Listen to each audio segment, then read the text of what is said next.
आज Doubtnut app download करें। Doubtnut पर अपने सभी गणित, रसायन विज्ञान, भौतिक विज्ञान और जीव विज्ञान के डाउट्स का करो सफाया। बस प्रश्न की फोटो खींचो, एक ही प्रश्न को क्रॉप करो और तुरंत वीडियो सोल्यूशन पाओ। अभी डाउनलोड करें। हेलो एवरीवन, आज का हमारा प्रश्न है, नीचे दिए गए आरेख का निरीक्षण कीजिए।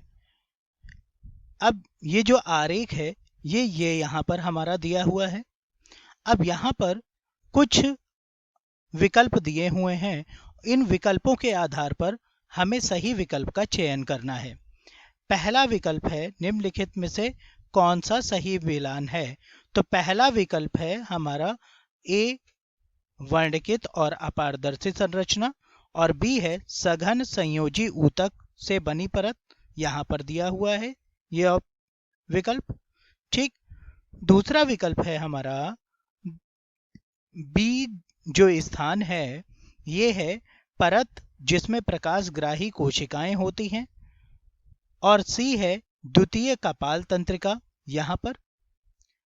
तीसरा विकल्प है सी, तीसरी कपाल तंत्रिका सी के स्थान पर, और डी है मैक्युला ल्यूटिया में उपस्थित केंद्रीय गर्त। या चौथा ऑप्शन है, यहाँ पर चौथा विकल्प दिया हुआ है पारदर्शी और वर्णकित संरचना, और डी है मैक्युला ल्यूटिया में उपस्थित केंद्रीय गर्त।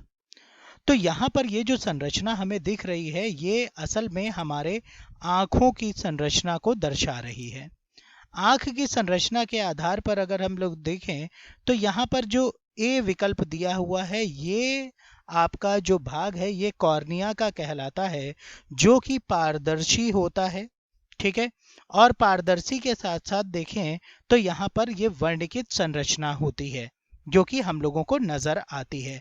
तो ए पारदर्शी होगा तभी जो आंखों के अंदर पहुंचने वाली जो प्रकाश दीप्ति है, यानी कि प्रकाश की किरण है, ये अंत तक पहुंच जाएगी और रेटिना पर इसकी इमेज बन पाएगी, यानी कि इसका प्रतिबिंब बनेगा, जिससे कि हम लोग किसी भी वस्तु को अवलोकित कर सकते हैं या देख सकते हैं।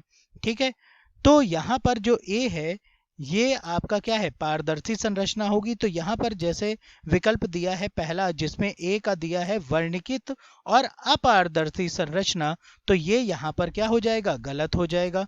इस आधार पर देखें तो पारदर्शी और वर्णकित संरचना, तो ये विकल्प चौथे विकल्प का पहला ये सही हो जाएगा। ठीक, अब वहीं दूसरे नंबर पर हम लोग देखें तो जो बी का स्थान है, बी के स्थान पर यहाँ पर वर्णकित इपिथेलियम उपस्थित होते हैं, जबकि जो विकल्प दिए हुए हैं यहाँ पर परत जिसमें प्रकाशग्राही कोशिकाएं होती है, तो यहाँ पर प्रकाशग्राही कोशिकाएं नहीं होती हैं। यहाँ पर बी के स्थान पर मतलब यहाँ पर हमारी कौन सी परत होती है, वर्णकित और इपिथेलियम कोशिकाएं उपस्थित होती हैं। ठीक है, और यहाँ पर जो सी का स्थान है, सी के स्थान पर यहाँ पर दृश्य तंत्रिकाएं पाई जाती हैं। ठीक है, कौन सी तंत्रिकाएं पाई जाती हैं, तो यहाँ पर दृश्य तंत्रिकाएं जो कि दृश्य संवेदनाओं को आंखों से मस्तिष्क में लेकर के जाती हैं। तो सी पर दृश्य तंत्रिकाएं होंगी, जबकि यहाँ पर विकल्प में लिखा हुआ है कि द्वितीय कपाल तंत्रिका, तो ये गलत हो जाएगा। ठीक है, या तृतीय कपाल तंत्रिका, तो ये भी नहीं, दृश्य तंत्रिकाएं होंगी, तो ये भी गलत है।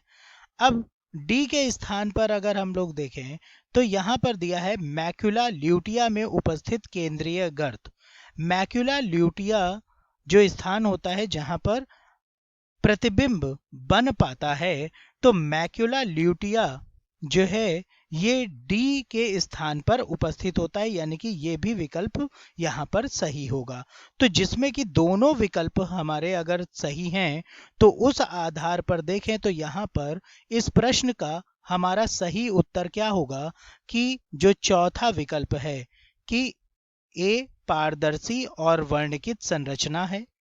ठीक है, ए क्या है, ये पारदर्शी और वर्णकित संरचना है, और डी है मैक्युला ल्यूटिया में उपस्थित केंद्रीय गर्त, यानी कि चौथा विकल्प यहाँ पर सही उत्तर होगा इस प्रश्न का। उम्मीद करते हैं कि आप लोगों को समझ में आया होगा। धन्यवाद। कक्षा 6 से 12वीं से लेकर नीट, IIT, JEE वो एडवांस के लेवल तक 1 करोड़ से ज्यादा छात्रों का भरोसा। आज ही डाउनलोड करें डाउटनेट ऐप या व्हाट्सएप करें अपने सारे डाउट्स 8400 400 400 पर।